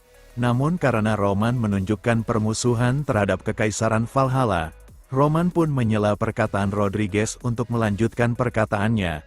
Kalau Rodriguez pasti akan berkata kalau dia tidak akan membiarkan Roman pergi hidup-hidup. Namun, mereka yang menganggap diri mereka kuat, setelah sekian lama berada di puncak, Roman berkata kalau mereka akan jatuh ke dalam delusi yang berbahaya, dikarenakan kepercayaan buta bahwa mereka bisa mengendalikan semua hal, dan sambil menghunuskan pedangnya ke arah Rodriguez dan pasukannya, Roman berkata kalau dia akan menjadi faktor kejatuhan mereka. Setelah percakapan mereka sudah berakhir, Rodriguez pun memerintahkan pasukan Nokia yang ia pimpin untuk langsung menyerang Roman Dimitri, dan akhirnya, pertarungan antara kedua belah pihak pun tak bisa terelakkan lagi. Di dalam pertarungan tersebut, Rodriguez yang melihat ke arah Roman Dimitri yang sedang bertarung. Dia berkata dalam hatinya, kalau Roman yang diakui sebagai warrior hebat oleh orang-orang Valhalla, jika dirinya bisa membunuh Roman di tempat tersebut, Rodriguez berkata kalau itu akan menjadi sangat menggairahkan, dan dengan keinginan besarnya tersebut, dia pun mulai bergerak ke arah Roman Dimitri. Kemudian, dengan kuda yang ia tunggangi, dia pun melompat ke arah Roman Dimitri, dan melancarkan serangan dengan teknik yang ia kuasai, yang bernama Secret Technique Evergreen Slash. Namun, Roman dengan santai bisa menangkis serangan tersebut, dan dengan percaya dirinya, Rodriguez yang mengira kalau dirinya bisa membunuh Roman dengan mudah, dia yang malah mudah mati oleh Roman Dimitri. Dengan sekali tebasan, Rodriguez pun mati mengenaskan dengan terpenggalnya dia di pertarungan yang sangat singkat itu. Setelah beberapa waktu berlalu, setelah Roman berhasil mengalahkan Rodriguez dan pasukannya, kabar mengenai pertarungan tersebut sampai ke telinga Kekaisaran Valhalla, dan Kaisar Valhalla yang terlihat dengan duduk di singgasananya. Kaisar Valhalla berkata, kalau Roman Dimitri adalah orang yang sangat menarik, sehingga semua taktik yang ia gunakan untuk membunuhnya sama sekali tidak efektif, terkecuali dengan mengirimkan top rank elit Valhalla untuk membunuhnya. Tidak mungkin ada cara lain untuk menghentikan Roman Dimitri. Namun meski begitu, karena penghasut situasi tersebut adalah Kekaisaran Kronos, tanggung jawab atas kegagalan pada akhirnya ada bersama mereka. Dan karena hal tersebut, Kaisar Valhalla pun memerintahkan bawahannya untuk menarik semua prajurit Kekaisaran Valhalla. Karena mulai di detik itu, Kaisar Valhalla berkata kalau mereka hanya akan menjadi penonton. Bagaimana Kekaisaran Kronos akan bertindak dengan segala cara untuk bisa membunuh Roman Dimitri. Begitu mereka menyeberangi perbatasan, serangan Valhalla berhenti. Tapi Kronos melancarkan serangan, bahkan para prajurit Dimitri, yang telah menjalani latihan yang begitu berat, perjalanan paksa selama lebih dari 15 hari memaksakan batasan mereka. Tapi, melihat Roman berada di garis depan, menghadapi musuh secara langsung, para prajurit menggertakkan gigi mereka dan bertahan, dan setelah sekian lamanya mereka bertarung, ketika mereka melihat sekelompok pasukan yang ada di depan mereka, ketika mereka menganggap kalau mereka adalah pasukan Kekaisaran Kronos yang datang kembali untuk melawan mereka, di sisi Chris, dia yang terlihat mulai mencapai batasannya, dia pun menyadari, kalau pasukan yang datang di hadapannya bukanlah pasukan Kekaisaran Kronos, melainkan pasukan Kerajaan Hektor, yang dipimpin oleh Edwin Hector, dengan dia yang berkata kepada pasukannya, untuk membantu Roman dan pasukannya atas penyerangan yang dilakukan oleh Kekaisaran Kronos. Setelah memerintahkan pasukannya untuk sesegera mungkin menolong Roman dan pasukannya, Edwin Hector pun mengeluarkan skill yang bernama Firefield, yang seketika, dinding api pun muncul di belakang para pasukan bayangan Kekaisaran Kronos yang membuat mereka tidak bisa melarikan diri. Kemudian, Para pasukan Hektor lalu membuat formasi pertahanan berbaris untuk memusnahkan para pasukan bayangan Kekaisaran Kronos. Dan di sisi Roman, dia yang dihampiri oleh Edwin Hektor, dia pun diberi informasi, kalau Roman harus sesegera mungkin kembali ke wilayah Dimitri, karena wilayah Dimitri sedang diserang oleh pasukan Kekaisaran Kronos. Namun, Roman yang mendengar itu, dia hanya tersenyum santai. Seakan-akan kalau dia sudah tahu akan kejadian tersebut. Diketahui, sebelum Roman berangkat ke wilayah Valhalla, dia yang mengumpulkan para pasukannya pun memberitahukan mereka tentang satu hal, bahwa ketika dirinya diundang ke wilayah Valhalla untuk mengikuti festival Valhalla, maka itu berarti tidak hanya wilayah Kairo yang mengetahui tentang hal tersebut, melainkan semua benua juga akan mengetahui hal itu. Dan jika dirinya adalah pihak Kekaisaran Kronos, tindakan dirinya pasti akan terungkap jelas. Kemudian Roman bertanya kepada para pasukannya, apakah dirinya akan diam saja melewatkan kesempatan yang bagus itu. Dan Macbeth pun berkata, karena pembunuhan itu sudah dideklarasikan, sepertinya tidak ada alasan untuk tetap diam. Dan itu sebabnya, Henderson yang mengkhawatirkan keselamatan Roman, dia harus berada di sisi tuannya tersebut. Namun, Roman tidak mengizinkannya untuk hal itu. Karena, pikiran Roman benar-benar berbeda soal menyingkapi situasi yang akan terjadi. Jika Kekaisaran Kronos yang tidak memperhatikan negara-negara sekitarnya, pada saat yang sama ketika mencoba membunuhnya, ada kemungkinan besar kalau Kekaisaran Kronos akan menyerang wilayah Dimitri secara langsung. Dan jika itu terjadi, para mage tidak cukup kuat untuk menahan kastil dengan sempurna. Dan oleh karena itu, alasan kenapa Roman meminta sebagian pasukannya harus tetap tinggal di wilayah Dimitri. Jika Kekaisaran Kronos benar-benar menyerang wilayah Dimitri, Roman meminta pasukannya tersebut untuk memastikan kalau mereka harus membayarnya dengan harga yang setimpal.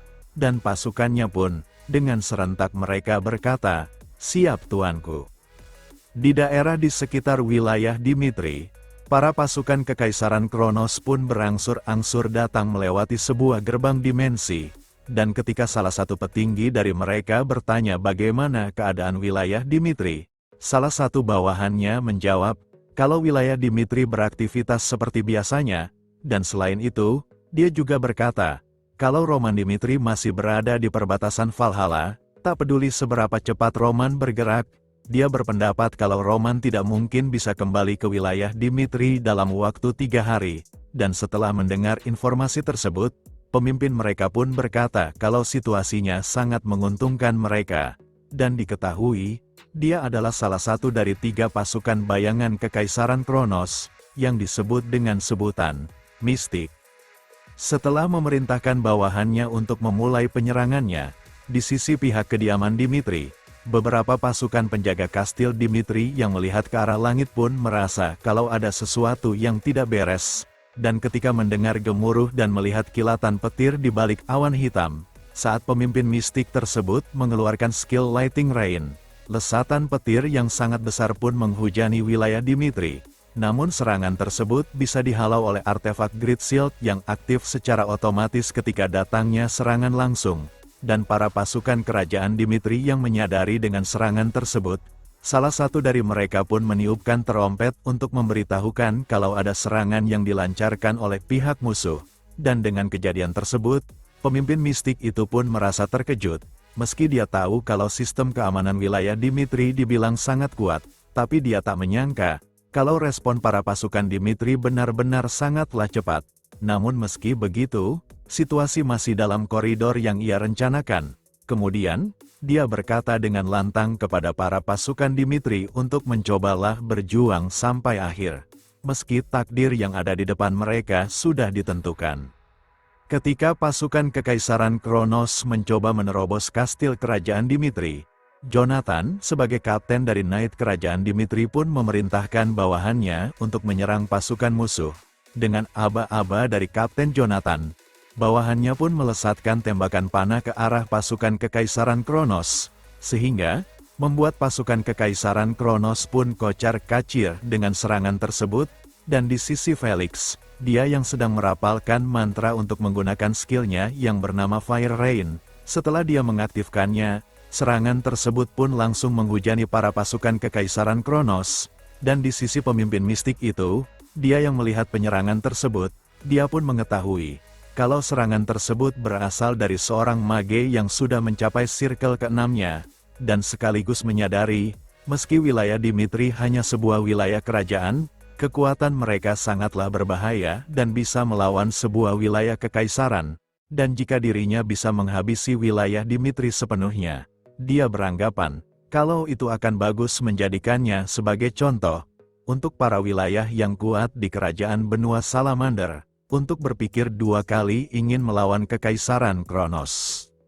Di sisi lain, di dalam wilayah Dimitri, para bayangan Kekaisaran Kronos pun berhasil menyelinap ke dalam wilayah Dimitri. Kemudian, pemimpin mereka pun memberikan perintah kepada anggota untuk menghancurkan fasilitas penting di wilayah Dimitri. Dan jika mereka melihat target di depan mereka, pemimpinnya tersebut berkata, kalau prioritas tertinggi mereka adalah membunuh targetnya tersebut, mau anak-anak, perempuan, atau lansia pun, pemimpin mereka dengan tegas memberikan perintah untuk membunuh mereka. Ketika mereka akan memulai misinya tersebut, salah satu dari mereka pun menyadari kalau ada yang sedikit janggal, karena kota tersebut yang terlihat sunyi seperti kota mati. Namun, ketika salah satu dari mereka untuk jangan memikirkan tentang hal itu, salah satu dari mereka pun mati tertusuk oleh seseorang.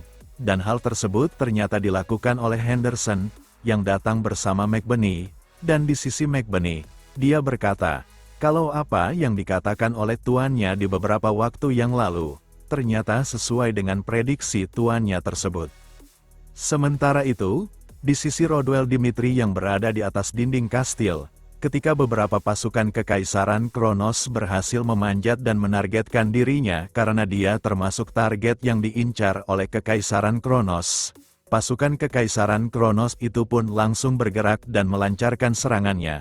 Namun, Rodwell bisa menahan serangan tersebut, dan sambil menghalau serangan tersebut, Rodwell sudah meneguhkan hatinya, dikala kakaknya Roman Dimitri sedang tidak berada di wilayah Dimitri. Dia dengan tekadnya yang begitu besar akan bertarung sebagai seorang Dimitri, untuk memenuhi tugas dan kewajibannya sebagai keturunan Dimitri.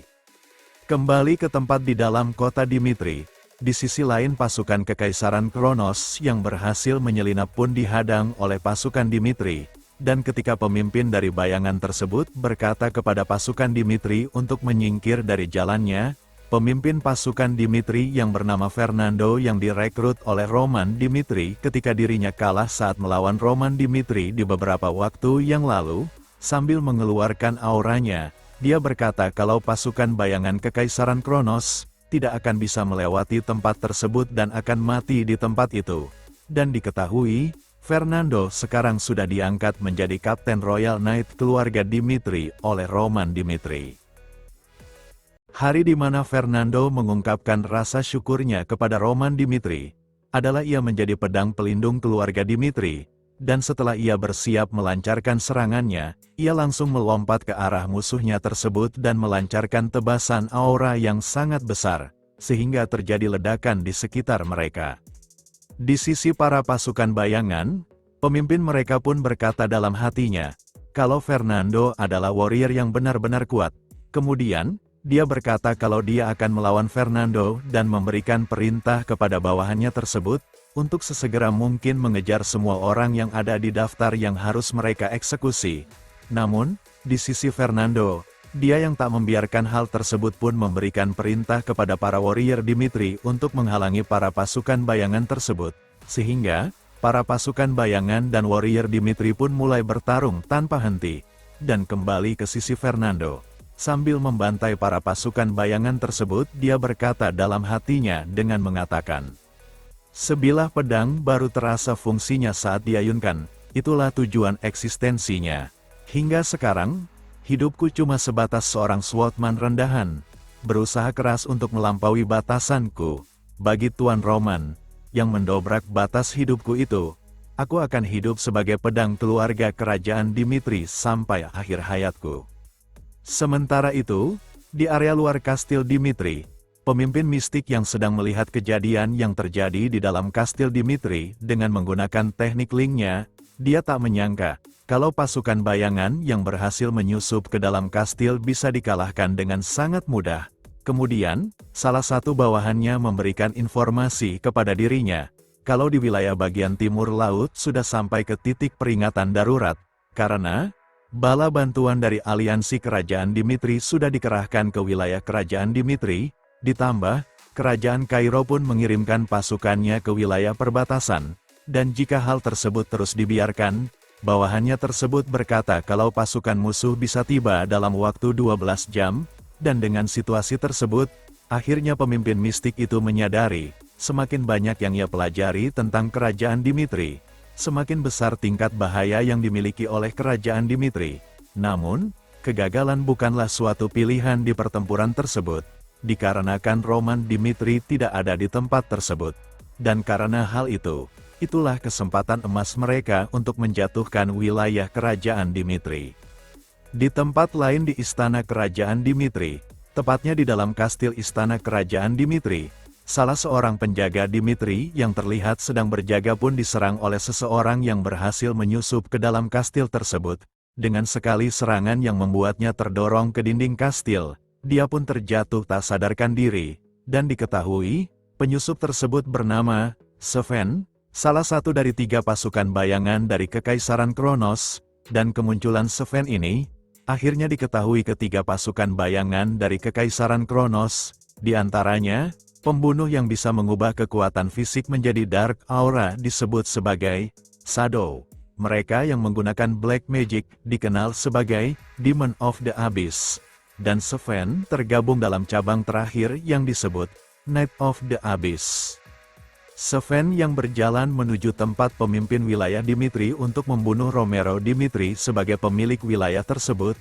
Sebelum melaksanakan tugas tersebut, dia mendapatkan informasi kalau ada pria muda yang mengerikan seperti kucing liar di bawah pimpinan Roman Dimitri. Dia dikenal mempunyai kepribadian yang begitu gila sehingga dikenal ke sepenjuru benua. Dan setelah melihat Kevin yang berada di depannya, Seven pun merasa senang sekaligus merasa beruntung, karena dia bisa membunuh targetnya sekaligus Duke Dimitri di waktu yang bersamaan. Dan tanpa basa-basi, Seven pun langsung mengeluarkan aura yang sangat besar, dan di sisi Kevin, dia yang teringat dengan perkataan Roman di beberapa waktu yang lalu, ketika Roman berkata kalau dia mempercayainya untuk menjaga wilayah dan keluarganya. Kevin pun mulai bersiap-siap untuk bertarung, meski dia tahu, kalau lawan yang ada di depannya tidak bisa dikalahkan, namun tuannya yang mempercayakan wilayah dan keluarganya kepada dirinya. Dengan tekad yang begitu besar dia bersiap untuk mengemban tugas tersebut, meski tugasnya tersebut hanya untuk mengulur waktu agar Duke Dimitri bisa melarikan diri dengan taruhan nyawanya tersebut. Seven yang bergerak dengan cepat dan berhasil melukai Kevin tepat di leher kirinya, dia pun merasa kesal, karena serangannya tersebut terlalu dangkal untuk bisa langsung membunuh Kevin. Namun terlepas dari itu, Seven sangat berekspektasi tinggi kepada Kevin untuk bisa mengeluarkan semua kemampuannya, agar dia bisa bersenang-senang dalam pertarungan tersebut, dan di sisi Kevin, dia sambil memegang leher yang terluka akibat serangan kejutan yang dilancarkan oleh Seven pun sedikit bersyukur, karena serangan tersebut tidak sampai berhasil memenggal dirinya, dan ketika mencoba menahan serangan yang dilancarkan oleh Seven kembali, meski bisa menahan serangan tersebut, dia pun terdorong karena saking kuatnya serangan tersebut, sehingga dia pun menyadari kalau Seven adalah warrior yang sebanding atau mungkin lebih hebat dibandingkan dengan Count Nicholas sebagai swordman terkuat di wilayah Kairo. Kevin yang menyadari kalau menghadapi Seven secara langsung tidak akan pernah berhasil, dia pun lalu bergerak cepat berpindah ke belakang Seven untuk melancarkan serangan kejutan. Tetapi, Seven yang menyadari hal tersebut pun hanya tersenyum, dan sambil berkata kalau apa yang dilakukan oleh Kevin sangatlah menyedihkan. Seven pun berbalik dan meraih kepala Kevin dan langsung menjatuhkannya ke lantai yang membuatnya tak bisa bergerak, dan sambil berkata jika kemampuan Kevin hanya sampai di situ saja tanpa bisa menghiburnya sama sekali. Seven berkata kalau dia akan langsung membunuh Kevin, namun, ketika Seven akan memenggalnya, Kevin dengan usahanya yang sangat keras pun berhasil bergerak dan menghindari serangan tersebut dan hanya mengenai lengan kanannya. Seorang anak laki-laki berkeliaran di daerah kumuh, berjuang untuk bertahan di setiap harinya, secara naluriah mengerti bahwa dia tidak bisa membiarkan kesempatan ini lewat begitu saja. Demi tuannya Roman, dia percaya bahwa kematian juga akan menjelaskan nilai dari nyawanya, dan dengan doktrin yang ia tanam agar bisa melaksanakan tugasnya dan tidak mengecewakan tuannya tersebut, Kevin pun mulai berubah ke fase yang tak bisa ia kendalikan kesadarannya. Dengan tekadnya tersebut, Kevin sambil berteriak, dia berkata kalau dia tidak boleh pergi dalam pertarungan tersebut, yang meski dia tahu kalau pertarungan tersebut tidak akan pernah bisa ia menangkan, sehingga Sven yang mendengar teriakannya tersebut pun menertawakan apa yang Kevin utarakan, dan mencoba untuk langsung membunuh Kevin dengan sekali tebasan. Namun, tak diduga, Kevin bisa menghindari serangan tersebut dengan cara menundukkan kepalanya, sehingga Sven pun terkejut dengan hal itu. Dan di sisi Kevin, dengan hasrat-hasrat di dalam dirinya yang membaur menjadi satu hasrat, Kevin pun mulai berubah, dengan doktrin yang ia tanam. Kalau perintah dari tuannya Roman Dimitri adalah mutlak, dan berkata kalau Sven tidak akan pernah ia perbolehkan untuk meninggalkan tempat tersebut. Next, kita lanjut di part selanjutnya. Terima kasih.